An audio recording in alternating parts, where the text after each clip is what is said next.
Hello, everybody, and welcome to the Say Yes Anyway podcast. These are conversations from the heart where you know you have something deep inside of you that you have to say yes to, even if it makes no sense to you or anybody else, truly. And they're all inspiring stories from some of the most incredible humans. And I'm excited for you guys to hear from today. They're great friends of mine. So today we have Abby and Erick. They're a husband and wife duo. Hello. Parents to a sweet little girl. They're great friends of mine. They're incredible dancers. Like, truly, I want to dance like them. They're like goals, yes. And they're epic creative arts enthusiasts and educators all over the entire world. So they've built this company together that I'm also excited for you guys to hear about called A&E Creative. And we're going to learn more. So anyway, welcome to the podcast. I'm so excited you guys are here. Hi, Jess. Thanks for having us. Oh my gosh, so long good. time friend. I know. Gosh. It's so crazy to think back. I was actually thinking that because, yeah, Erick and I knew each other from middle school. And I just remember even like the lip syncing, and you were like truly, I feel like you were like who we all wanted to see. Like we were like, okay, we want to go to the lip sync and to these shows to make sure that we can watch Spider do his epic dance moves. It was like me, Dylan, Joey. I feel like there was a few others that were always just like highlights, but definitely dance. That was my kind of thing. But I've always, I always loved being around that. I mean, I think it was cool. Like those teachers gave us the opportunity to let us go wild for a little bit. So that was always fun. But the lip syncs, I haven't thought about that in so long. That's truly like the thing that I think about when I think of you way back then. Anyway, so funny. I love it. He still does those types of things. Oh, maybe not open so much, but at home it's very normal. Oh, I'm straight sure. Out of the shower. Yeah. Yeah. Straight out of the shower. Boom. I love that. Okay, cool. Well, Erick, kind of random, but what do you love about yourself and your life right now? Myself? Yeah, what do you love about yourself and your life? Oh no. It scribbles back into myself like, oh my gosh. I think the number one thing is my girls is kind of like, that's my constant, that's my happy, that's my light. My little Stella and Abby. I think having my family, our little family together all the time, like that's always just been the biggest blessing. Even like, Stella was sorry, I'm jumping right into Stella. Here we go. I told you this was going to happen. He's like, I don't want to talk too much about Stella. And she's like, he's gonna. It's like, the first thing, all right, here we go. Yeah, she's the boss. Yeah, she's like the quarantine baby. And it was like hard time for, us and hard time for everybody around the world. But the plus side of that, the positive side was like, I got to witness every step, every little nuance of her life I was there for. So super grateful for that, and still get to witness every part of it now. So this is wild. She used chopsticks for the first time the other day. We went to eat pho, so I feel like I did yeah. You'll have to she go picked back it up to in like 5 seconds. Oh, that's so good. Okay, I love that. Yeah, and it's interesting too, because I think about you guys, which we'll talk a little bit more later, but you guys being like the type of couple that's not the status quo couple, but you're still really involved, in your daughter's life. And that's because it's a big priority for you guys. So before we get like too ahead, I would love maybe Abby, if you share a little bit of the backstory of who you guys even are, and like, sure. So you individually, and then we can go into Erick, and then how you guys even, became this duo couple as well. So I'd love to hear a little bit about that. Sure. So, backstory, we were both dancers. Mm-hmm. Always, I think that's kind of our initial connection was through dance and what really brought us together. I came from the Midwest, and of course, he's from from Washington. West Coast, baby. And we were friends for a long time before we started dating. We were in a performance group together. We got to travel the world, tour, teach. We've taught tens of thousands of kids probably throughout the years, which I love. And so I think all of that kind of culminated and brought us together. We started dating back in 2008. And the arts has always been kind of our connecting. I'd say the arts and probably travel is what really like connects us and had bonded us from the beginning. And so things progressed, and we then got engaged and we got married in 2015. And I guess kind of just really briefly, we'll probably go into this later too, but what briefly like kind of got us to now is, I think, when 2020 hit and our career was, deemed it wasn't essential at the time. And so we were back at, kind of ground zero, trying to like figure out, what are we doing? What are we going to do? We have a baby, a brand new 3-month-old baby. How are we going to, survive this? And we started hosting just every Saturday. I think it was a way for us to just still feel connected to people outside of our little apartment. But we started hosting these kind of just free dance classes. We just went live on Facebook and Instagram. We're like, if anybody wants to join us, we'll be teaching a combo here, like, on Saturday morning at 11. And that was I for sure joined that. So yes, you did. And that was just, I don't know. We were just kind of like grasping at anything we could to like stay connected to people and to still be dancing and just keep that relevant in our lives, So I think that was kind of the spark that we were like, let's build on this. Like, we love doing this together, encouraging and uplifting people. We love dance. So how can we just use all of those tools to kind of build our life? And I think that is really what like was the catalyst behind AE Creative and us making the decision to just go for it. Wow. So yeah. When you guys met, of course, you said, like, and I remember meeting you, Abby, and I was like, oh my gosh, she's amazing. Like, please stick around. I thought the same about you. I was like, yes, she's great. Did we just become best friends? Exactly. Absolutely. And, but did you guys ever think that, because of course you guys were both dancing and you guys were both, traveling the world. Like, did you guys ever think that you would create something together? Or did you just think like, okay, cool, we're just going to keep doing what we love and we'll see where it goes? Yeah. It was totally that. It was very organic, very natural. We never came into our relationship thinking like, oh yeah, we're both even entrepreneurship. Like the thought of that for both of us was so far out of the realm of, we were creatives first. We still are creatives first, I think. Yeah. I think that's what entrepreneurship is really. Oh, but 100%. Yeah, we were. Yeah. And so, no, that thought to me, at least, never crossed my mind. It would happen very organically. Yeah. For me, I was like, my mindset was like, I'm going in performer all the way. I'm going to be in all the music videos and television and Broadway and all that stuff. And, that was my like through line. And then, of course, love will find a way to make its way in our life and shift things, and like take your plan of what you think your life's going to be and just go, no, boom. So how was that? Like, you were so focused on that and then, love came in. Did it switch then? Or was it later on through life, after you guys were married and things started to shift, like priorities and stuff like that? Like, how was that? For me, like it kind of came like slowly, gradually.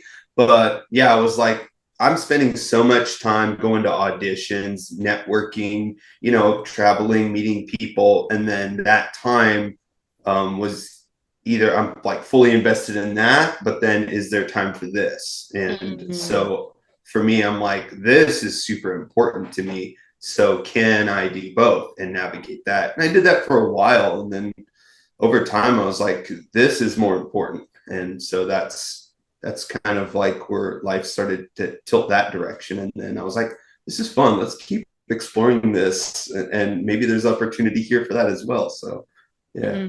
Wow. I think it's just been a constant, like, let's try to figure this out as we go. Like constantly. That's never changed for us. I never feel like I have like know the right thing to do. It's all just like trial and error.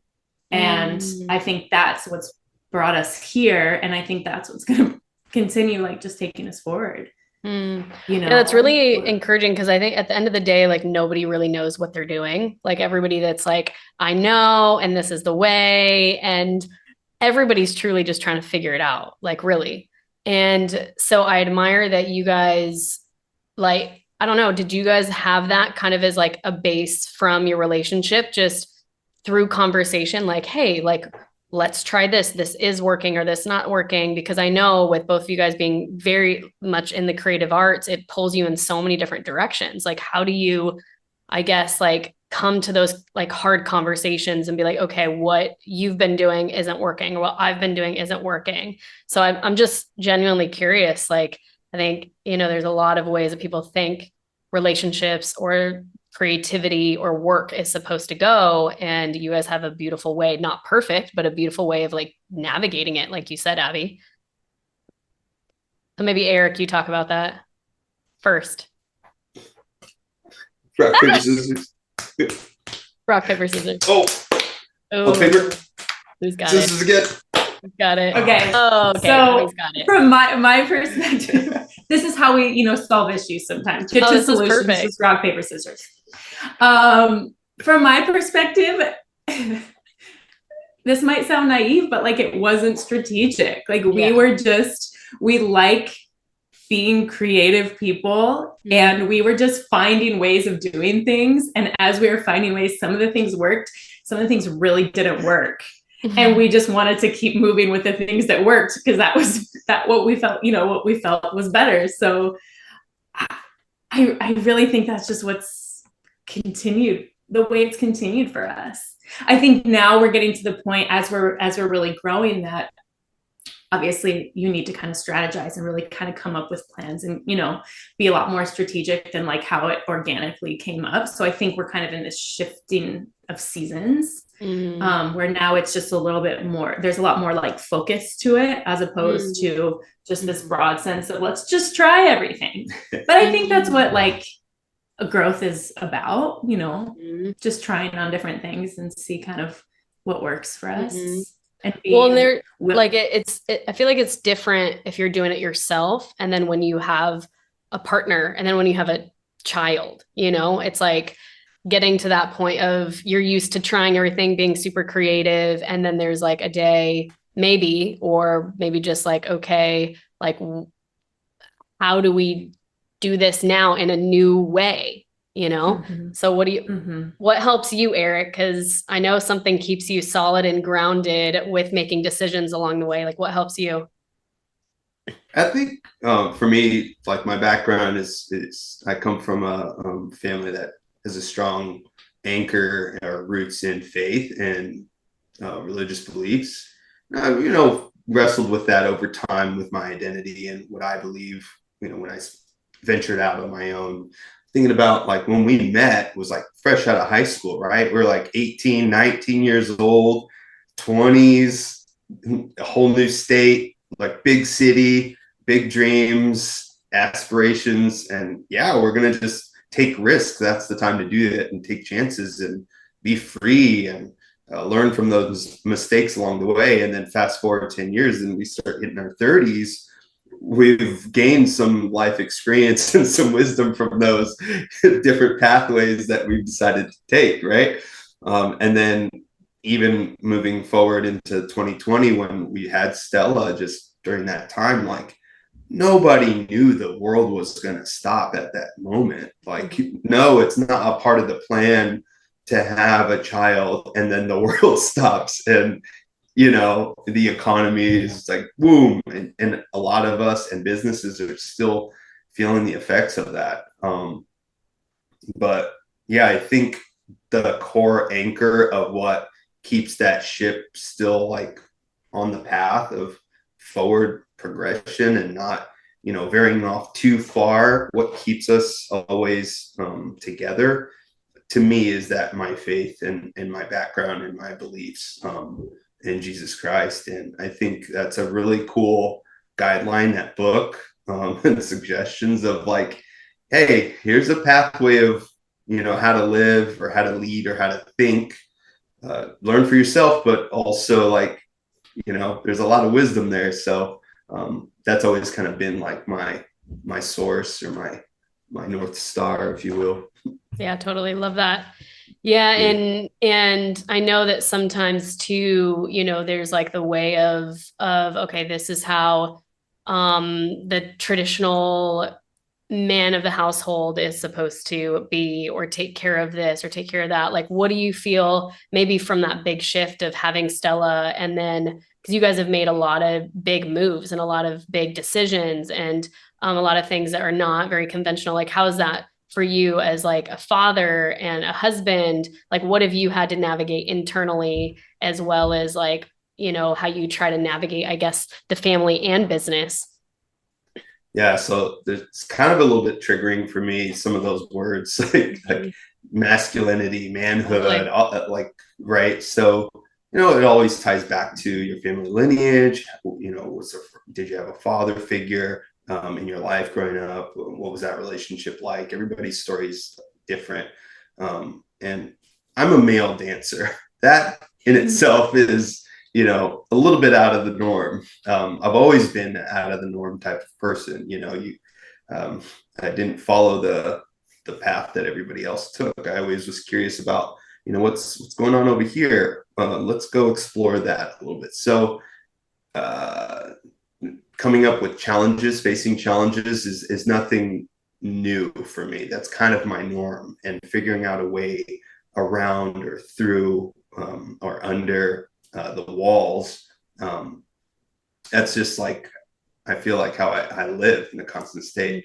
But yeah, how can I still represent what being a man and portray that part of myself? Because I do have those masculine sides of me. I have those feminine sides of me that I'm okay with, and I identify those. And when we went into this partnership together of like, all right, well, how are we going to do this with a marriage and raising a kid, and in our lifestyle, I'd always come across that with the idea of like, all right, let's just cut it straight down the middle. Let's just do 50-50. You're not always going to be 100%. I'm not always going to be 100%. So on those days, we got to cover each other's backs. And sure, there's those days where we clash and we're both not at 100. We're both like gassed out on empty and running on fumes. And so those are the challenging days. But I think as far as setting an example for, manhood and traditionally what leading a family looks like, I don't have that in our family dynamic. Sure, I'm a talker and I like to speak a lot, but when it comes to our decisions, we always go about it bouncing each other's ideas off each other. You're in this time, it's my turn, and I'm a firm believer in that. But not everybody sees families function that way, and that's all right. I am the only man in our family, and so I do have certain experiences in my life that some of my father's like characteristics come out naturally just because that's ingrained in me. But also I also want to be open to the other sides of myself as well. And I never ever ever want to speak or pretend that I know what it's like to be a mother, or be a wife, or have to live in this world as a woman. Like I don't know what that's like. And I think the thing that did change, like completely open my eyes, was watching this person go through creating and delivering our child. And that was just like, oh my God, like, you're amazing, you're incredible, and I could never do that. So yeah, you couldn't do it. Yeah. But I say all that to say that for me, it's not about how masculine you feel, how feminine you feel. You're a human being, no matter what, and you're on this earth. You're alive for a reason. So let's just play. Let's just live. And so to me, it's not that important of who's what. Like, you're a woman, I'm a man, you're a person, and I'm a person. And so I just want to make sure I'm really clear about that to me, none of that stuff really matters. It just comes with who I am today. No, I love that. And I think I've noticed that about your guys' relationship over the years, and honestly, like, just think it's incredible, because I think that with your guys's, lifestyle of being all over the world, literally like traveling everywhere, every single culture that you can be around, like languages, like you guys have those kind of values together. And it's like, I've seen you guys too, where it's like, you mentioned when one person's up, when one person's down, like you guys are both there. It's not up to one or the other to, do anything. And I think that that's, I don't know, like as with you guys having that, like that is partnership, right? Where you talk things through and being able to elevate each other in a really impactful way. I don't know. I think it's amazing. Do you have anything that you want to say at all, Abby? You don't have to, but I'm just curious your thoughts. No, I think he's a great husband. I think he's a great dad. I think he's a great leader. And yeah, I agree. Aw. You guys gonna kiss So now? cute. That's the best. I love it. She's amazing. got lipstick on now. I actually put on makeup today, which never happens. So yeah. Oh my gosh, I love it. Okay, so you guys have traveled the whole world, like I said, and the cultures and everything. And that I'm sure has like broadened your eyes like crazy and probably has created, different beliefs of even why you make certain decisions or why you want Stella to be around all different types of people and things like that. So what's that been like going around the world? What are some of the maybe stories that you've heard that have changed your own life or things that you're like, whoa, that person has transformed me and I want to live my life that way? Like I would love to hear some because I think that's how we learn the most is through these type of experiences. And if people are willing to be open to that, I think you have almost like this gold, like this treasure chest, of experiences in life. So would just love to hear. I can't think of any specific stories yet. They'll probably come to me as we're speaking, but I think my initial thought is that, the more we travel and really like engage in the communities we're in, it's very, very clear that every single person has their very own perspective on life. And my way isn't the right way or the wrong way. Your way is the same, and I think the more that you're out there meeting people, learning about them, listening to them, experiencing what they experience, eating the food that they eat, which totally. Like that. I think it's just very clear that, all of our perspectives are our own way of the life, the life that we've lived. And they're all special and right in their own ways. And I just think that it really opens your eyes to understanding and loving people better when you can accept each perspective just as they are. And it's really important to us that's why we love bringing our daughter around to all these places with us. Like it's not just Erick and I, it's also Stella is very involved in what we do. And I think that that's like a huge priority to us is to open her eyes to just meeting different people of the world. I really think that is like, I think that could heal so many things. Totally. Yeah, I think it like touches on communication, right?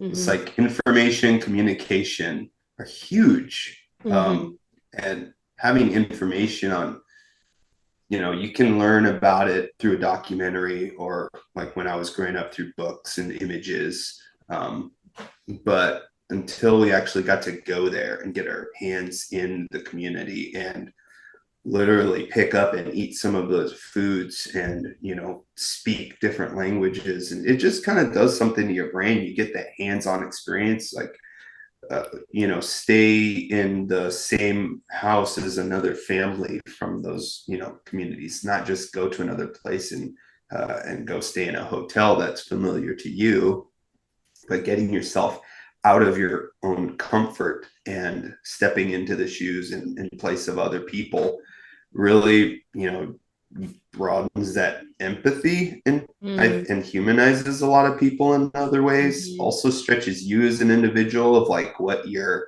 used to as what you think is normal or common sense isn't bring that up. so common, because that's just common sense for your part of the world or your location. But I think so many mishaps or clashes or challenges that we come across in the world is based on fear. And that's just because we don't know. Unknown, yeah. And that's, we want to control. But once we step across those boundaries that are imaginary lines that are here, these lines don't actually exist. Yeah. There's just, security there to make sure nothing shady's going on. But I think once you step across and you're in those places to communicate and engage with other cultures and fear goes away, then there's room for information to grow on both sides. And I think that's such a magical thing. And once the more people start doing that and understanding and getting out of our own comfort and explore a little bit more, then I think there's some really cool possibilities to see where we can all go together as humanity.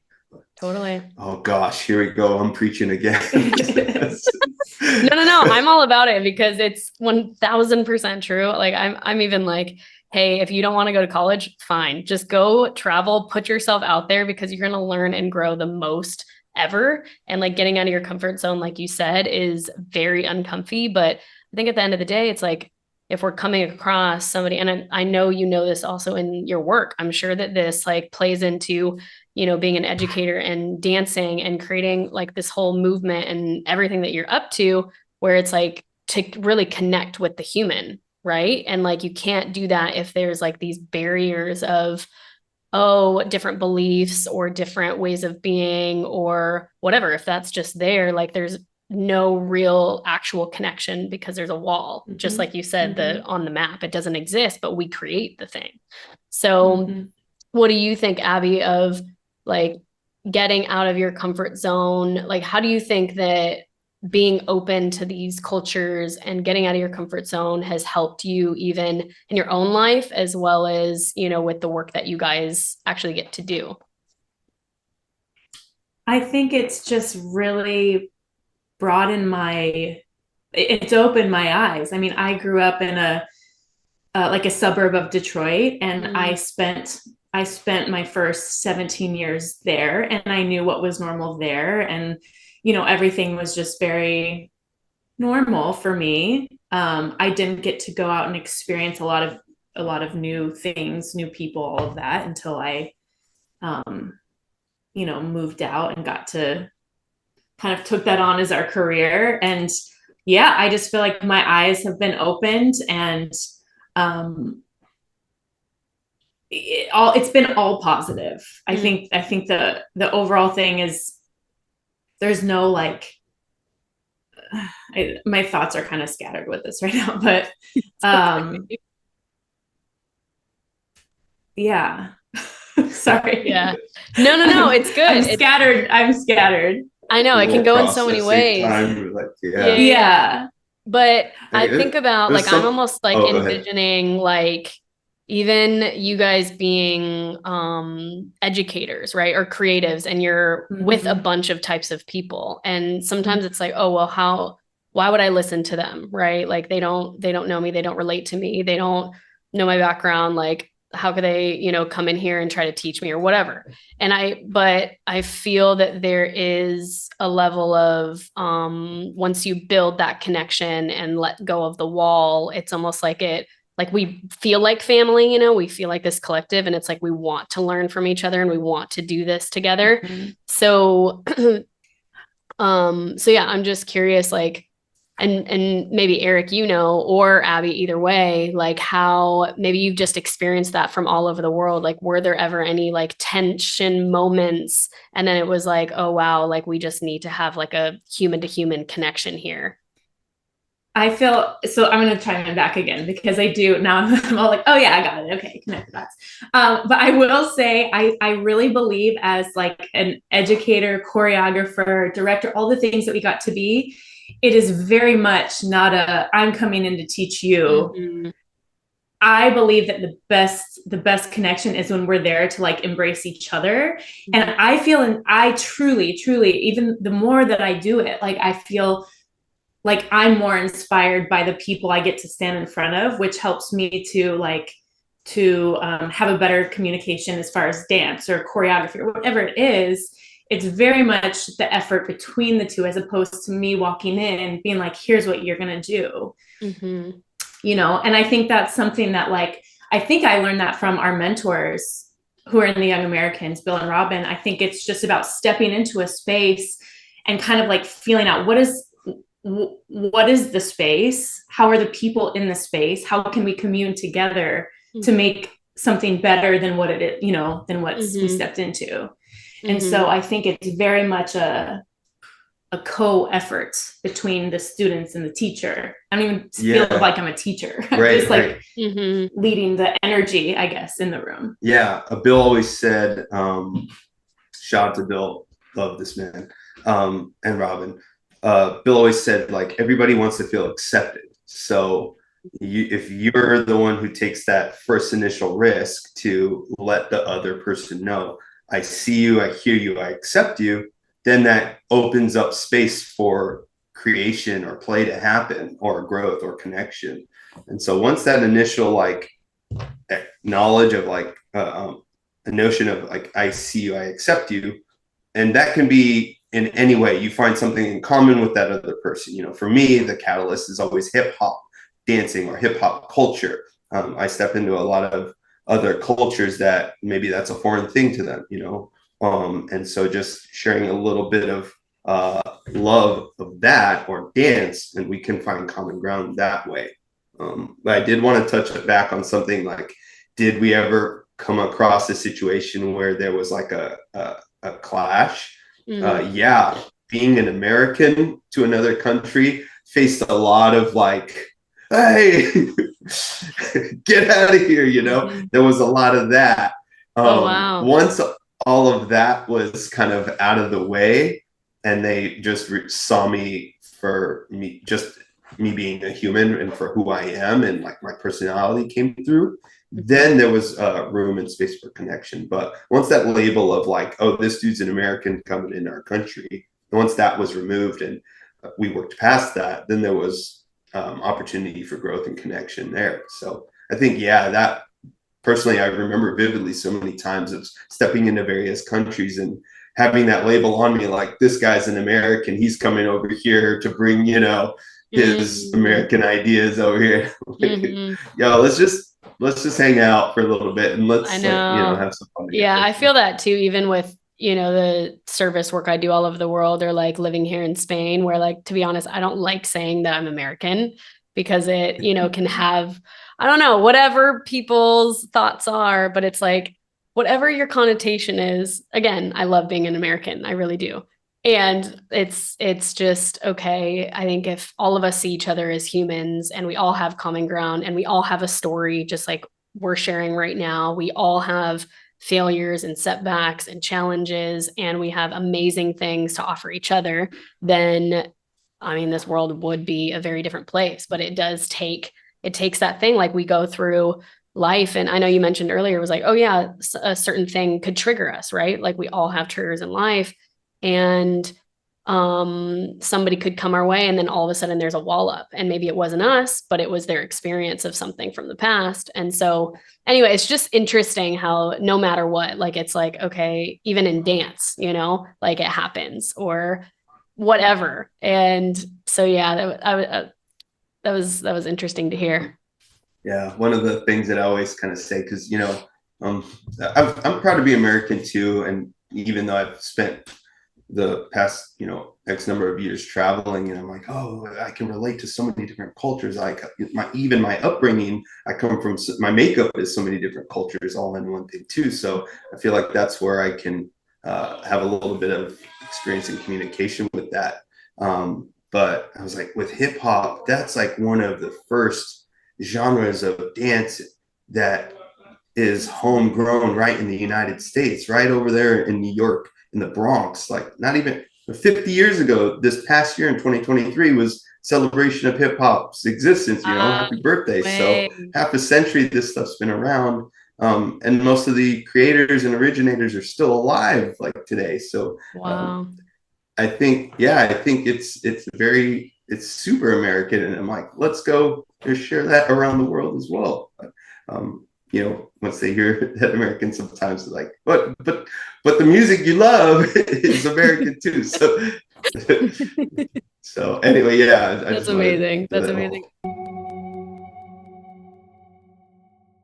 Any women out there right now that you have a desire so deep in your heart that you want to bring to the world, and you don't really know what it is yet, but you're so ready for it, or you're a woman that already has a business, you have a nonprofit, you have a project that you already have into the world that is bringing purpose, and you want to expand that. I have the Dreams to Reality Mastermind that is starting so soon, and this is for you. So it is a 6-month-long container, and we go from the very beginning of dreaming into the actual reality of either taking that dream to impact the world or taking what you already have and expanding it. And incredible community. We're going through the ins and outs of your internal world, healing, as well as empowering you to be the most aligned version of yourself through your body, mind, heart, spirit. And we actually go through all the business principles. So it's half personal coaching, half business coaching of how to actually start, launch, expand that business. And so it's a play-by-play, and it's absolutely incredible. So you can reach out to me, jessdahl.com, or you can go to my Instagram at jessdahl, DAHL with an underscore, and reach out because it starts so soon. We have a few spots left. And if this resonates, would love for you to be in it because you have such an incredible purpose on this planet. If you've had a dream in your heart, this is for you. If you know that you're made for more, this is for you. If you're stuck and you feel like, it's just not expanding to the way that I desire, this is for you. And it's time to do this with incredible women that care about you. Yeah. No, I love it. What keeps you guys going, like, through, I mean, I know you brought up your faith, but like what keeps you going with like the creative arts, right? And with keeping going in your passions like this, like both of you guys, it's neither of you guys have, stepped out. You guys are still in it. And so I'm just curious, like, is that because you're just so passionate about it? Is it because, I don't know, like what keeps you driving? What keeps you driven? I think we probably have different answers for this one. Sure. And I think for me, he's like, bye now. For me, I truly have a deep, deep love of like choreography and instructing. I don't know if dance teachers. Yeah. Anyway, I love being in the space with a group of artists, and there's like always in the creation process, there's like this whole, it's like a roller coaster to me, right? There's like the highs and lows within the process. But I think like the moving out of like a kind of a lull or not really knowing what to do and kind of finding that like that ladder up to like this high point in the creation process with you and a group of people, and like getting to that like flow moment where everybody is just like feeling it. And like, to me, it is like the biggest high. I would say if I were ever an addict, it would be for that. I'm addicted to like that group, like, we got this, like, yeah, we've created something together, and everyone just feels uplifted and empowered and strong and confident. And to me, like that feeling, which I think I could say in like each kind of process I go through with whomever I'm working with, there's always a moment of that within the process. Even if it's like trudge, this is hard, we can't figure it out. And then there's like that pinnacle moment. I'm addicted to that. And I love it so much. And I think that's why I keep doing it, because I love, like, selfishly, I love that feeling for myself, but also I love in a space where all of us, whomever's in the room, is just like buzzing off that, Wow. And I love when people feel encouraged and confident, and like, so to be a part of that for me is like, it's the best. That's huge. I mean, I think about that too, because I mean, dance and all the things that you're talking about, like the collective coming together, and maybe you're going through your own personal journey of trying to even just do the dance move, or you're too in your head. I know I get way too in my head. I don't know what I'm doing. I just love to move. But when you just like feel this, oh my gosh, like we made it, I did it, whether it's yourself collectively, there's something that's just so healing. Like it actually like heals you and like your body, your nervous system, like your mind into from impossibility to possibility. And even in the work that we do with those that have been through a lot of like traumatic experiences, bringing in movement has been like a huge thing, like for them, for like freedom, for liberation, for them, like activating joy, for like the play that you talk about and then when we're in a group and like one is cheering each other on. So I've just noticed that it's like, it's just powerful. It's potent. And so, yeah, I feel that. That's incredible. What about you, Eric? By the way, I love watching you dance. Oh, you're sweet. Every time I've seen you dance, you're like it's like joy is just like shooting out of every direction of you. Oh, and I love it. It's like what most dance teachers like try to teach the dancers, like, okay, you have the technical side, you have got all your skills honed. Okay, so now let's bring this dance to life. And it's that aspect of it, like engaging the emotion or like bringing out, when you're storytelling, you want to bring out that character. Sometimes there's a disconnect because we're so attached to all the technicalities of it. Like, okay, I look clean. Am I hitting? Is my finger this way or this way? But like seeing like some of your posts of like, you just like liberation, right? Yeah. You want the audience to feel that when someone's presenting that. So I think sometimes you can't really teach it. Totally. And that's the thing too, where, for example, somebody's like, I guess like anybody moving, it's like anybody can be a dancer, right? Like I know I have people that are like, oh, are you a dancer? And I'm like, definitely not. And I'm like, but I love dancing. But like, how do you explain that? Like, how does, there's tons of people out there that are like, I do not know how to do what you guys do. And I really wish that I could. And I went to this hip hop class a couple of weeks ago. And actually after my accident, I couldn't dance until was it 2 weeks ago? No, a week and a half ago. I was at the gym and was just like moving. And literally that's when I felt like the most like myself in the past almost 2 months. So just to say that what you guys do is really powerful, because I was just like, oh my gosh, like I even like teared up. I did a little video. Maybe I'll send it to you later, Abby. But, but then side note, if you're going to do that again, feel like you want to dance, Jacob Collier. Any of his turn on his music. Yeah, just turn his music on and go. So okay. I did it recently too, so it's super healing. So so good. Yeah. Okay, Jacob Collier, we're doing it. Yeah. But then maybe it was the next day I go to this hip hop class. And I showed up and I'm like, I have no idea what I'm doing. I'm just letting you know, like, I'm just here to have a good time. I will look like an idiot, but I'm here. And I would even go to like the playground in LA, by the way, and was like, girl, I know. Probably the worst of everyone, but it's like I had the best time. But anyway, it was so funny because he was getting into all the technicality, and I for sure was like, okay, I can move if I like to the beats. I can move my body, but like just getting the choreography is like I'm just getting out of the head and into the body. But it's like trying to get the movements first and then being able to embody it is so difficult. So I'm like, you guys are freaking incredible. Yes, that's something that I still work on. That's something that, it's like it's a never-ending process, I think. Okay, so what is something for people to know if like they want to get into choreography, for example, and not like beat themselves up? Like, what do they have to remind themselves in the process? It's a muscle that you're working out. Learning choreography is a muscle. And the more you do it, the better you're going to get at it. And this guy can speak to that. Actually, you should answer this question. This is Nope, you're doing great.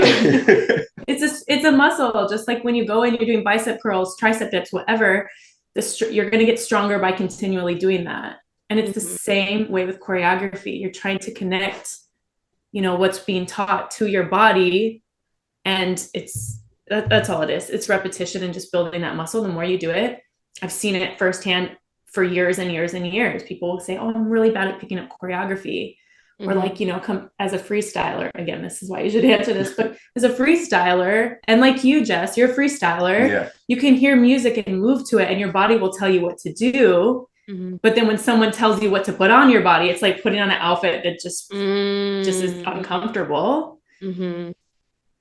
You know, so, and then on the flip side of that, someone like me who was in a studio being taught exactly how to move my body, technique, being taught exactly how, that's how I have received information. And now I go and go to someone like you and try to release my mind out of how I'm moving my body and just go straight to the heart. It's also a muscle that needs to be worked. I can't just step into a freestyle session and feel comfortable. I have to continually work at releasing my mind, telling my arms what to do, you know? So it's the same thing on the flip side. Oh, wow.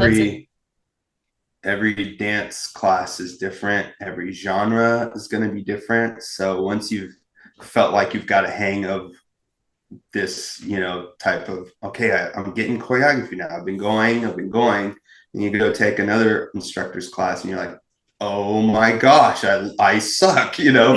Your body just doesn't know. You haven't trained it to, you're putting on something new every single time. Like, I don't know this groove, but I'm going to work at this groove until I get it right. And then I got it. Okay, great. And then you go take a class and you're like, I don't know that groove. I got to work on that groove.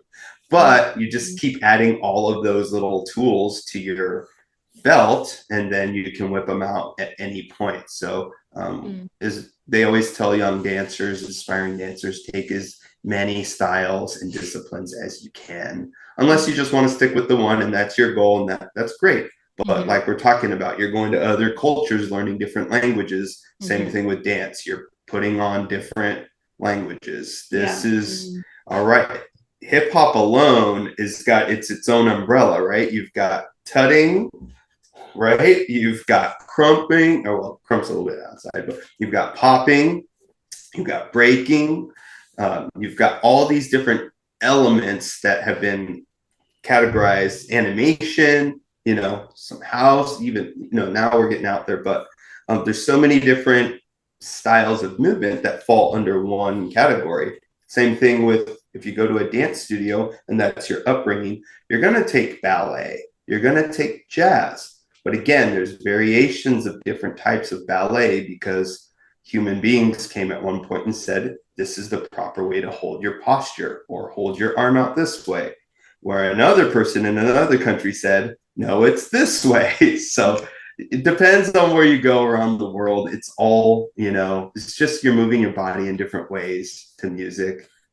So I think if you have that essence of liberation when you hear and you're reacting to the sounds that you're hearing, that's dance. And anybody can do it, right?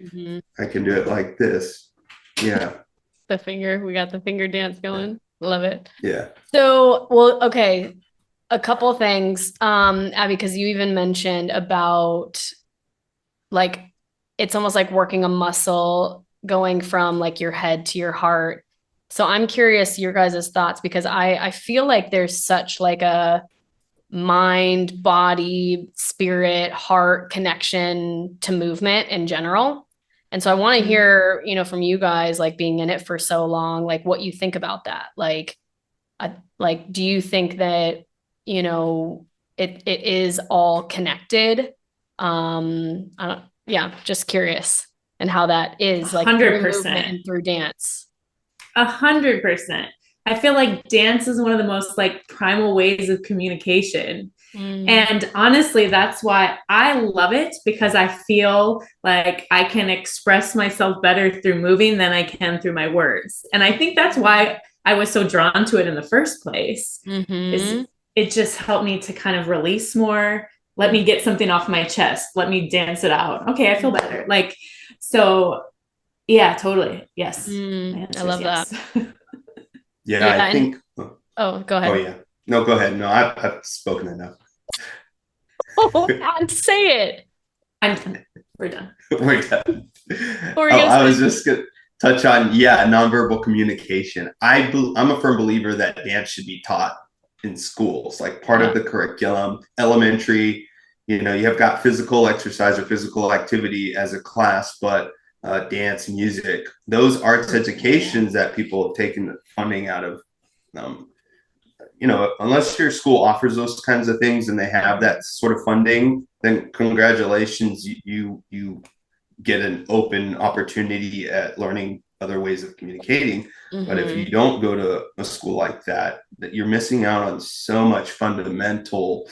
Uh, yeah, it's just understanding yourself. It's that connection, right? You're not just going and memorizing. Sure, you can take a class and memorize the movement just like you would for a test. You'd memorize all the interests for a test. But when you have those dance classes, they're basically teaching you how to understand yourself outside of this 2D, two-dimensional space into like, okay, three-dimensional. And now I have, you know, you've got topography, but now you've got distance and space and time that's all in tune with music and those sounds vibrating and echoing. You know, there's so much that goes on with a simple dance class that we just say, oh, okay, no, we're just going to run the mile and we're good. Totally. Yeah. And as well as like when you're doing, so for ourselves, it's like that. I love that point that you brought up about you learn so much about yourself, like with every movement, with every breath. Like I know with myself and, you know, talking about faith, it's like, I think it's also a beautiful way to come closer to God, like whatever people believe, but this place of like, oh my gosh, like my body is incredible. I get to like move and breathe and like all this, you know, maybe things that have been inside of me, like being able to unlock that. And also then when you're with people, then to your point of communication, it's like, oh my gosh, it's like I think we get so caught up again with words and like our minds that we can communicate through our energy.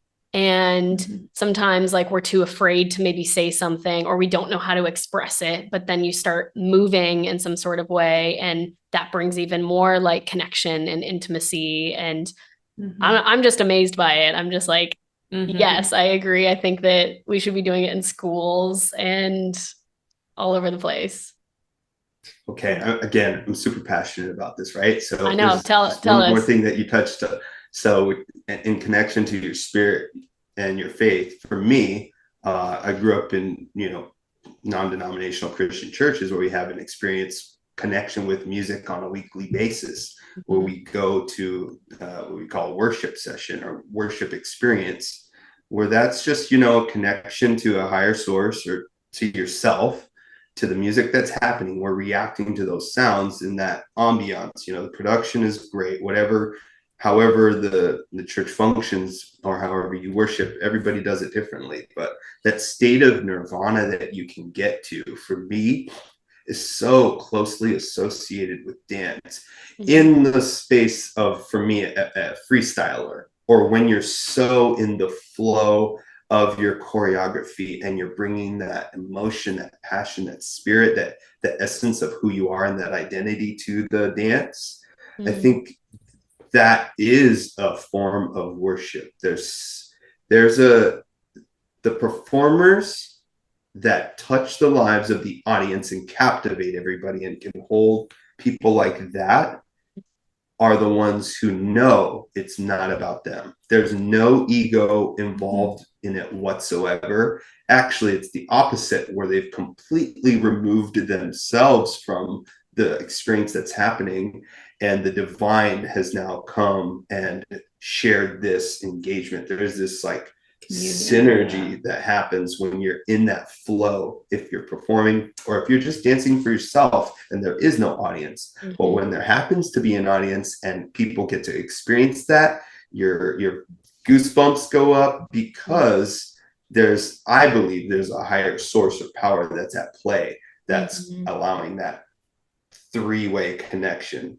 Piece of you is being connected to the observer, and they're receiving and also probably giving back as well with their energy, and that two-way connection is happening. But then there's that other thing that's, you know, that we don't know, we haven't learned about yet, that other source, that higher power that's at play, and that just is going 1 2 3 1 2 3 over, and that makes for incredible memories, moments. That's where inspiration is born. that's, you see somebody do that and you're like, wow, okay, cool. Now I'm inspired. Now that's left an imprinted feeling on me forever. And that lives in your memory. So to me, yeah, that word worship, I think there's a connection there when people are in that dance nirvana state, And I think this just now made me think, Jess, I'm not exactly sure who the people who listen to your podcast are, but I will say, if they're not all like dancers, whatever that means, right? If they're not all dancers, I still think like it might just be a cool experiment or exercise to even, go into a room by yourself if you want, turn on a song that you really like, and just see, like, kind of let yourself go a little bit and see how your body moves to it. And some people might feel like super weird at first, because sometimes it is kind of like vulnerable, even when you're by yourself. But I think just kind of like using that as a tool or exercise, honestly, I think is super just a healthy way of releasing. And like even getting to that state he's talking about, there's just like this beautiful like connection, I think, that can happen. Yep. Regardless of your experience as a mover. You know what I mean? Yeah, so totally. I don't know. I just think that might just even be like a fun 100% for all of us, any of us. Yeah. Everybody be challenged. I know when we get off this podcast, I'm inspired. Yeah. I want to like dance. I want to dance. I want to be in my flow. I want to, and to your point too, it's a healthy release. And I think that as well, where people will go straight to, whatever other addictions, whatever they might be. But like movement does so much. Like it releases chemicals that need to be released. It releases traumas that need to be released. Like the body keeps score. There's stuff that's stuck all the time. Like, what if you took your anger out and moved your body, or like just frustrations or sadness or, it's stuff. And I know that I have to do it because I'm not a great person right now. I'm going to go move my body. But I loved what you also said. So anyway, challenge for everybody listening. And then I also loved what you said, Erick, because it makes me think of, just in general in life, like we talked earlier about, people want to be accepted and they want to know that they, belong and that they matter and all that stuff. And so if, no matter what it is, whether you're out speaking in front of an audience, or you are dancing in front of an audience and doing a performance, or you're teaching, it doesn't matter. But if really you think you're the one that is going to shift the room, like you yourself in your ego, it's just not going to work and it's not going to land for people. And I think that's the biggest thing of like embodiment. It's like actually embodying what you believe. And like, if you want people to feel inspired by your dance, or you want people to feel inspired by your words, or you want people to feel inspired by whatever, it's like, how can you get out of your own way? Like you leave the situation, and again, doesn't matter your beliefs, like let God work through you, higher power work through you. So then that way it's actually reaching the masses, because with us ourselves, we can't do a whole lot. And so I feel that that's like a big thing that if people got, because it makes me sad going places and there's so much potential and such incredible people, yet at the same time, you really don't feel it because there's something about them still there and in the way, Yeah. Anyway. Yeah. That's cool. Yeah. It's that human part, right? Exactly. I mean, I remember I was in a leadership training once, and here I was, thought I had it all together, and, because I used to just be able to like step into a room and talk about anything, like whatnot, and totally easy, fine, didn't scare me. And there was some activity, it was all experiential, but there was some sort of activity that we had to like express through expression our like deepest passion. And like there was something that we had in our minds and our hearts of what we cared about in the world, like our biggest vision, and mission. And anyway, I remember doing the exercise, and and if we like got it, everybody got up and did like a standing ovation, and I like did it and everybody just like stared. And I got nothing. And I was like, Wait, didn't I do good, guys? Right. Like, no. No. And I'm like, okay. So I tried again and again. And I think it might have been like four or five times I had to redo it. And the leader lady was like, Jess, I know that you are capable of a lot. And but you don't like to be vulnerable, do you? And I was like, no, I don't. And she was like, we want to feel what is really inside of you. Like we know it's there, but like tap in from your head to your heart. And at the time I didn't really get it, but with time I finally got it. And now I don't actually know how to do the opposite. I can't go back to the way that I was. Like now it's just more it just like flows, because now when you understand that it's, even if it's not in your head, like this is about me, there's still like an essence inside of you that you're making it about you, even if you don't know. So anyway, I just feel that there's those places where each one of us can kind of look at our life and really kind of sink in and be like, okay, what does that look like to truly, all the thing like deep in my heart, like how can I express that to the world, and then and it truly be about them, and that's it. And I just think this world will change like as people start to embody that more. So yeah. I I totally relate to you on so many levels there.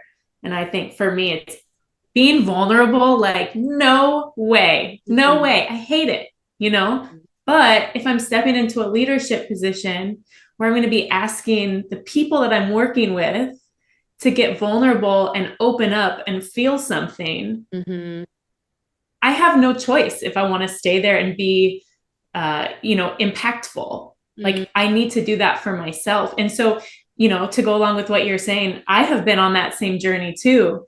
And I think I can feel kind of that shift of getting to the point where I'm able to stand in front of a room and just open myself up, which is very scary and very difficult for me, which sounds like it was kind of that for you too. But I notice a difference in the classroom or the setting when I allow myself to just be like, okay, here I am with all my insecurities, with all my everything. And I think just, you're right. Like, I agree, like just opening up and getting rid of that, like about me thought, which is just like being insecure about yourself. Right. Just letting go of that, really, it changes the atmosphere for sure. So I totally relate to what you're saying there. Yeah, so good. I think that makes us better leaders. Yeah. It does. It really does. It makes us better leaders, because that's what, people do feel, that deep connection. They want to be connected to that. They feel more seen and that they can trust you. And, like, it's like, I definitely used to think like people won't want to follow if I don't have that together. If they really knew, and of course, that's why it took so long to even share certain things. But I think at the end of the day, even with, if each one of us, it's like we want to make an impact in any kind of way, show up from the heart. So that's good. I do want to hear how the AE Creative Center came to be, because I know you talked about during COVID and then obviously had to shift everything. And if you could share what the AE Creative Center is, because what's so cool is you have such an incredible community from all over the world, like literally at the whole world's fingertips, that the things that we talked about here and more, people from all over the world get to experience. So if you could tell us a little bit more, one, about what it is, and then what is like the big vision behind all of it. Sure. Yeah. So we were, hosting these classes on Instagram and Facebook and every Saturday, and, it was our job. So we wanted to be of service, like all these students and people that we would travel around and engage with yearly. Now everybody's at home. Nobody gets to dance. Nobody gets to do what they love. So how can we still provide that service? And we're taking donations, and we're like also not just for us and our livelihood, but also we're going to take a portion of those donations and donate that to like local food bank or for people who are out of a home, or everybody went on hard times at that time. So like we're not the only ones going through this. What can we do to kind of just share? And then it got us thinking of like, okay, not just us hosting classes too, but like, we have tons of incredible friends that have great gifts and talents that we'd love to see share that. So Abby had a really cool idea. She's like, what if we just did like connect our friends together with these people that we know all over the world and got to have them meet or like connect or engage? And it's like, yeah, that's it. Yeah. So from that, we were like, all right, let's start putting this together. We reached out to a bunch of friends and we're like, all right, let's connect. Zoom started blowing up. And we held like Zoom events for, private events for people that signed up, and started introducing them to these incredible teachers. And then I was like, yeah, because, little Timmy in Alaska's got to meet this instructor over here, because they would be so dope. And that person could, really make some magic happen. And from that, years later, here we are in 2024, we decided to take that and build off of it. So ideas to connect our friends, essentially, like people that have world-class people. Well, that's like the key word, right? We're all artists. Everybody is an artist in their own way. We're all creative, but we want to connect these world-class artists to other aspiring artists. And at the age range, we try stick to like 13 plus, like PG-13, whatever. But essentially we want to give everybody access to connect with these individuals so that they can connect and also elevate their skills. But it starts with the human first. It starts with the person first. That's why you are a part of it. And it's called the AE Training Center is what we said. We've created our business name is AE Creative. And a part of that is a program called the AE Training Center, which we host 4 studios: dance, music, acting, and wellness. And that is for the performing artists. So if you call yourself, or you find yourself in that label of, yes, I'm a performer, or I aspire to be a performer, or I was a performer, or I'm, just wanted to continue to take my skills and hone in on that. Again, it starts with you first, but then you can elevate that. And there's opportunity there. So we took that concept, created an online platform from it, pre-recorded tutorials that are available on demand at any time. And that's, what we're promoting now. We're just starting to get the marketing going for that. So it's really cool. We've got genres, all kinds of genres in dance. We've got nearly almost 50 classes uploaded on there right now. We even got a class about Japanese. We've got these singers who are teaching Japanese. And so if you want to learn how to sing, if you want to learn how to play an instrument, if you want to songwrite, do some writing some songs, go for it. If you want to get some workout in, if you want to do some yoga, if you just need a meditation session and reconnect with yourself, Jess is there for you. I just took your yoga class maybe 4 days ago. I did. I've done it multiple times now. That's amazing. So, yeah. Sorry, go ahead. And I do want to say, it's not just Eric and I. We have an awesome team who's like we couldn't do any of what we do without the support of our network. Period. We have an amazing tech team, amazing crew, amazing, like everybody that is a part of it is just know it's not just what you see here. We're just the faces, but there's so many amazing people that need to be recognized that help with this. So I just wanted to put that out there. And I can attest to that. When I went to the what do we call it? The videoing, when we were recording.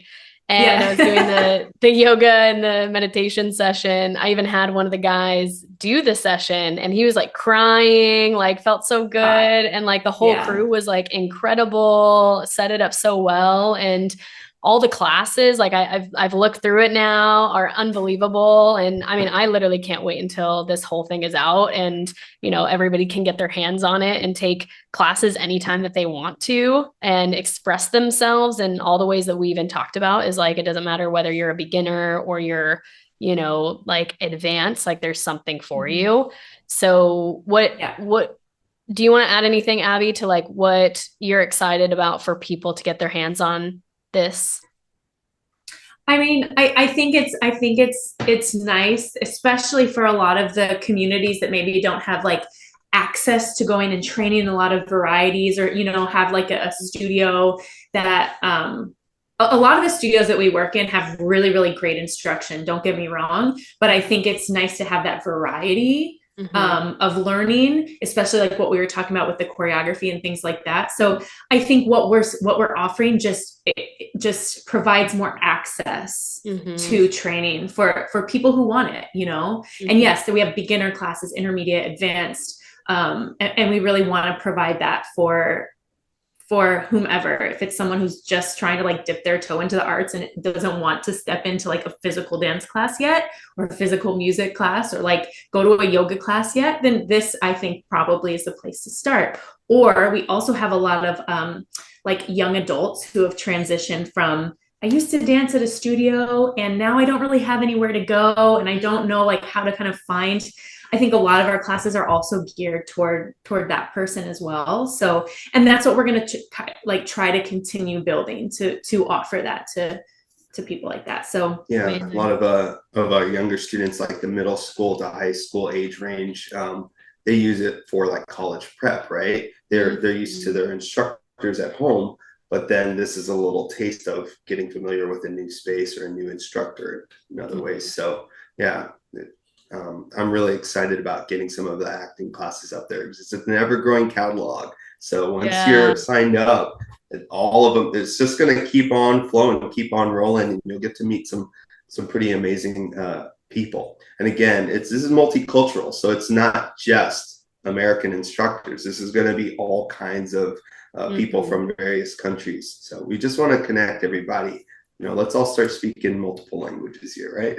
Yeah. So good. So, sorry, go ahead. No, I was just going to say, is this like what's like the bigger vision, if there is one? Like, do you see this expanding in any kind of other direction? Like, what do you see? What do we want to know? This is just the launching off point. This is a starting point. This isn't something for accessibility so that anybody anywhere can do it on demand. But yes, eventually the idea is to do it virtually, connect people, but we want to do it in person. So bringing some of these world-class instructors to you wherever you are in the world. This summer we had our first guinea pig session where we sent one of our instructors, Daniel's son, out to Japan for the first time, where he got to teach a few workshops, work on a couple dance projects, and he was out there for about a week and a half and got to do a little bit of an exchange. The American Korean guy from LA went out to Japan and got to experience Japanese culture, and it was cool. Share his love of dance, and he taught some. He was in the movie The Greatest Showman, so he was able to connect with some of the people who had seen that movie out there in Japanese, and like got to meet somebody from the movie. That was like a really cool, like, you know, he's like, oh yeah, I'm a rock star. Like, yeah. But that was a cool moment. Yeah. I love it. Cool. And then when does the center like take off? Like, when can people sign up for it? So today is Friday the 9th. So in about 2 weeks' time, next Friday, that is February 23rd. Let's go. February 23rd. Let's go. Yeah. I love it. And listeners, go take Jess's class. She has 2 classes, yoga meditation. A yoga and meditation class. You won't want to miss it. So get on there. So fun. Like as soon as you jump in. Yeah, it's epic. So, okay. And then what, or is there anything else that you want listeners to know? Whether it be anything that you want to leave an impression on, any words of wisdom, any other thoughts? I'd say for me, I talk so much. I'm sorry. It's part of my Don't nature, I apologize. guess. We're here having a conversation. It's perfect. Um, I think in a space where it's easy to personally, again, you're talking about vulnerability, to find like there's been moments of hopelessness and seeing what that is like and sitting in that and feeling that out for a while, giving some time and space for that, um, while remaining with the idea that we've been placed on this planet with these people in this time for, I think that's on purpose. I don't think that's by chance. So there's an opportunity here to live. And that's it. Like, just live. What's that about? For me, it's playing, and this is the way I play. And as long as I keep remembering that, like, all right, I'm either gonna play by myself or I'm gonna play with other people and figure out a way to share toys in the sandbox, or what I'm saying? Like, I don't know. I'm a kid at heart, and that's where I stay. So I think it's just, I think choosing to view the world to say, yeah, let's live and let's play, and that's okay. That's That's good. it. That's so Yeah. good. Abby, do you want to say anything? I think, I don't know why the word process just keeps coming to mind. And I think that, we're talking here today and sharing, cool things about our lives and the things that we've done, but the process has been there. There's been a lot of highs and a lot of lows, and it's not easy. And I think it's just, it's easy to look at someone like you, Jess, and just be like, oh man, she's just like got it going on. And you totally do. But like, I just, everybody needs to remember and be sensitive to that there's a process to everything. And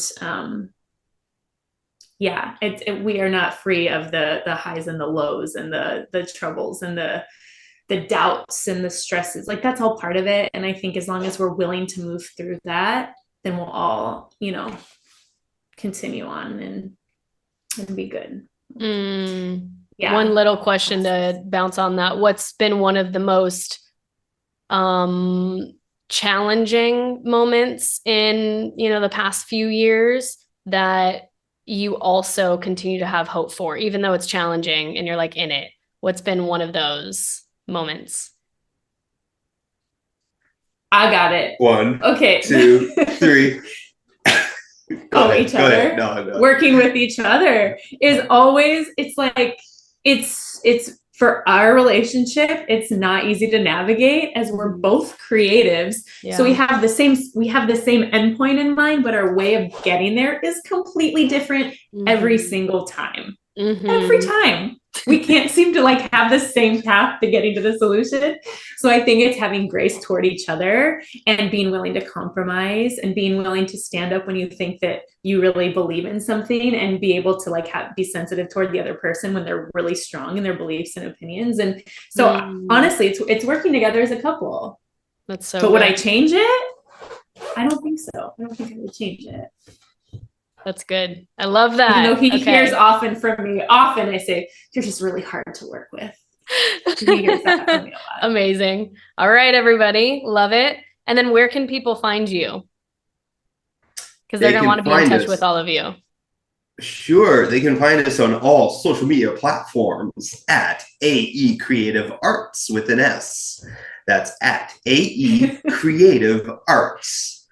Or visit our website at www.aetrainingcenter.com. Again, that's aetrainingcenter.com. Like my radio voice? That was good. Promotional video right here. Hello. Right. That's so good. Okay, everybody go check them out. We have merch too. There it is. Yes. I love that so much. So everybody go check them out. You're going to want to hop on to this whole center, and you're going to want to keep in touch with them because they're amazing, amazing humans. And yeah, so be in touch with them. And truly, they are some of the inspiring people that I think we need to all look at, both as couples as well as individuals. And so if you ever want to go back, replay this, if you liked it, go ahead and share it with all of your friends. You can also subscribe and you can leave a review, and that helps us so much. And yeah, go take my meditation class and yoga class. It's going to be epic. And anyway, I love you guys. Thank you guys so much for being here, and we'll see you at the next one.